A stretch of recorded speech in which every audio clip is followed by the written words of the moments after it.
এবার কাগজ দিয়ে পচনশীল ব্যাটারি তৈরি করেছেন গবেষকরা। তাদের দাবি এটি বিশ্বের অন্যতম টেকসই ব্যাটারি।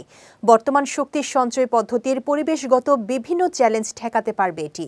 শুধু তাই নয়, মাটিতে পুঁতে রাখলে ৬ সপ্তাহের মধ্যেই মিশে যাবে এই ব্যাটারি। বিস্তারিত জানাচ্ছেন সৈয়দ নওশাদ। কাগজ দিয়ে বায়োডিগ্রেডেবল বা পচনশীল ব্যাটারি তৈরি করেছেন গবেষকরা।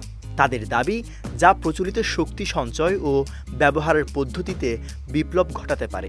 এই উদ্ভাবনটি করেছে সিঙ্গাপুর ভিত্তিক স্টার্টআপ ফ্লিন্ট।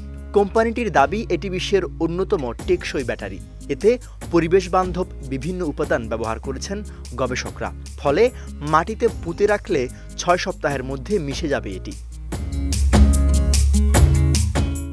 ব্রিটিশ সংবাদ মাধ্যম দ্য ইন্ডিপেন্ডেন্ট বলছে, ফ্লিন্টের দাবি এটি যুগান্তকারী বায়োডিগ্রেডেবল ও রিচার্জেবল ব্যাটারি প্রযুক্তি, কারণ এটি প্রচলিত লিথিয়াম আয়ন ব্যাটারির মতোই দীর্ঘস্থায়ী।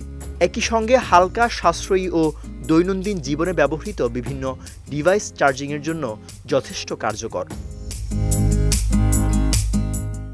ব্যাটারিটি মূলত কাগজের টুকরার মধ্যে হাইড্রোজেনের একটি রিং ব্যবহার করে কাজ করে। এই হাইড্রোজেনের রিংটি এখানে ইলেকট্রোলাইট ও বিভাজক হিসেবে কাজ করে।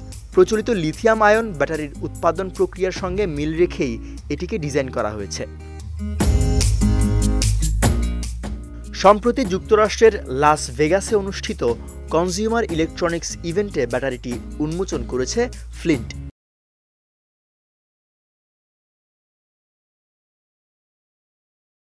ফ্লিন্টের সহ-প্রতিষ্ঠাতা ও প্রধান নির্বাহী কার্লো চার্লস জানান, এসব ব্যাটারিকে আমরা এমনভাবে তৈরি করেছি যেখানে প্রচলিত বিভিন্ন প্রযুক্তির ঘাটতি রয়েছে, সেখানে এটি কার্যকর হতে পারে।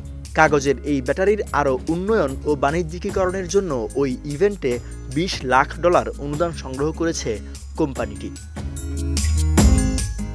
সৈয়দ নওশাদ, বিজয় টিভি নিউজ ডেস্ক।